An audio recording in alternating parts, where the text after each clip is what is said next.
Du 19 au 22 juillet 2022, le Maroc abrite la 14e édition de l'US Africa Business Summit. Cette rencontre a pour but de faire du Maroc le hub pour l'Afrique et un partenaire économique de référence pour les États-Unis. Une alliance qui devra permettre de relancer les échanges commerciaux entre l'Afrique et les États-Unis.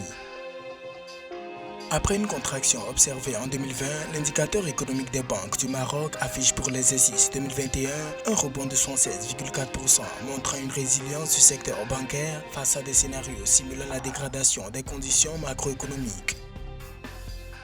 L'inflation des prix à la consommation au Ghana s'est accélérée pour atteindre 29,8% en juin contre 27,6% en mai, selon les données officielles publiées mercredi, battant un autre record alors que le pays d'Afrique de l'Ouest demande de l'aide du Fonds monétaire international.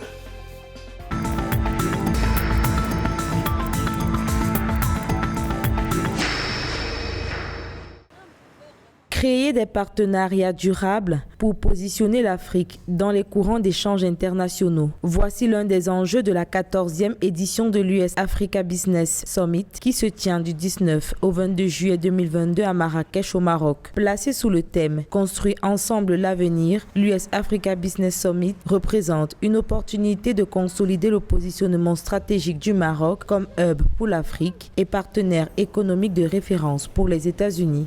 Les économies étaient presque à l'arrêt entre 2020 et 2022. Donc ça montre que cette pandémie a eu un impact très négatif dans toutes les économies mondiales, cause pour laquelle les échanges ont chuté. Entre 2008 et 2021, les échanges commerciaux entre l'Afrique et les États-Unis sont passés de 142 à 64 milliards de dollars, une chute qui s'explique par l'accroissement rapide des investissements chinois en Afrique et de l'explosion de la valeur des échanges commerciaux. Aussi, l'US Africa Business Summit sera l'occasion d'établir des partenariats d'affaires tripartites États-Unis, Maroc, Afrique, orientés vers l'avenir. Les Marocains ne font que jouer leur flûte, donc ils regardent d'abord leurs intérêts. Les États n'ont pas d'amis mais ont des intérêts. C'est aux Africains de se mobiliser et puis chacun n'a qu'à faire de sorte à ce qu'il n'y ait pas un seul hub africain mais qu'il y ait plusieurs hubs africains. Donc je crois qu'il faudra essayer de se repositionner en tant que région dans les 5 régions africaines. Organisé par le Corporate Council on Africa et le Maroc, ce sommet vient renforcer le partenariat économique États-Unis-Afrique dans un contexte de relance économique post-Covid. Pour rappel, la 13e édition, qui s'est tenue virtuellement en 2021, entendait se focaliser notamment sur le commerce régional africain et le commerce bilatéral américano-africain.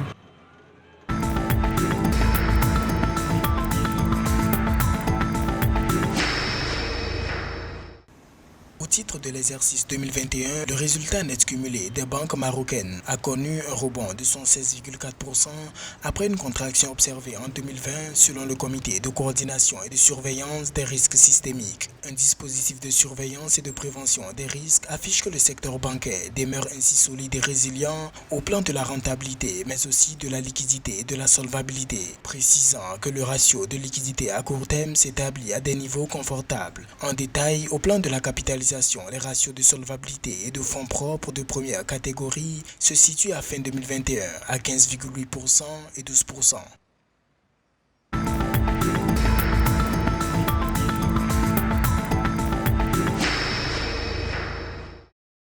Le statisticien du gouvernement ghanéen, le professeur Samuel Kobina Anim, a annoncé que le taux d'inflation du Ghana pour le mois de juin 2022 a atteint 29,8% contre 27,6% pour le mois de mai. Selon lui, le taux d'inflation a été tiré vers le haut en raison du secteur des transports qui a connu une augmentation de 41,6% contre 39% en mai. L'équipement ménager et l'entretien ont également atteint 39,6% contre 33,8% et le logement, l'eau, l'électricité et le gaz ont atteint 38,4% contre 32,3% sur la même période.